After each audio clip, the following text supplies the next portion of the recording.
Our next question will be for Eileen. What will it take to reduce suicide rates? Thank you, Kayla. And I'll say, wow, that's the multi-billion dollar question that we all ask. And I'm not ashamed to say that I don't have the answer for that. I don't know what it will take overall to reduce or eliminate suicide, which would, of course, be our complete and entire goal. I do have concerns about the world we live in and our societies in dealing with constant pressure and stress with technology, with increased lifestyles, a very fast-paced world we're living in. We are all under too much stress, too much pressure. That's how the world is now. And so we have to find a way to cope with that. And I do have concerns about that and its impact. You know, we know that stress is negative physically. We look at cortisol levels and different physical issues, heart conditions, diabetes, other factors. And so we know it also affects us mentally in many ways. Stress can have multiple negative effects on our memory, our functioning, our cognition. All of those can play a part in suicide. And so, I mean, overall, I have that concern. And this is purely my personal opinion. You know, I don't think that's helping the situation or helping to reduce it. One of the things that I think about that can help us, given the world we live in, is thinking about how we approach it and how we approach self-care. There is so much talk right now about self-care. We all need to practice self-care. And yet, what we see in our society, at least in American society, is that's not really supported. That behavior is not really supported.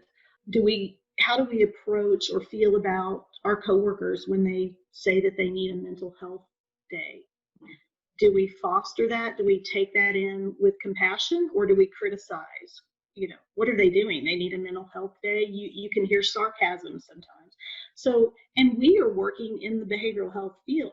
So we're not getting it right internally. So if we're not doing self-care in a positive way, how about the rest of the world? So we, as I think mental health professionals, need to lead organizations, lead the world in setting the tone for what true self-care is, what it should look like, and how people can reduce that overall stress in their lives that put them under so much pressure. And again, you know, Micah said, suicide happens for many different reasons. My take on it is the society we live in is not helping that situation or any of the other situations we have to live in. So as far as tangible solutions, which is something I love, I think we as mental health professionals have to really start pushing the envelope in setting the tone for how we care about ourselves, being available, you know, 24/7 on email, taking phone calls at every hour of the day. It's not mentally or physically healthy. So, you know, my hope is that maybe mental health professionals can start setting that tone with the rest of the world and teaching people how to take care of themselves physically and emotionally. Great comments, Eileen. I think what you're touching on is the stigma. And there's so much stigma around mental health and suicide. It really adds an extra barrier in to be able to address and even talk about some of these issues. So it's an important point. I would just add, you know, what does it take to reduce suicide rates? A whole huge effort. You know, I think suicide is a public health issue.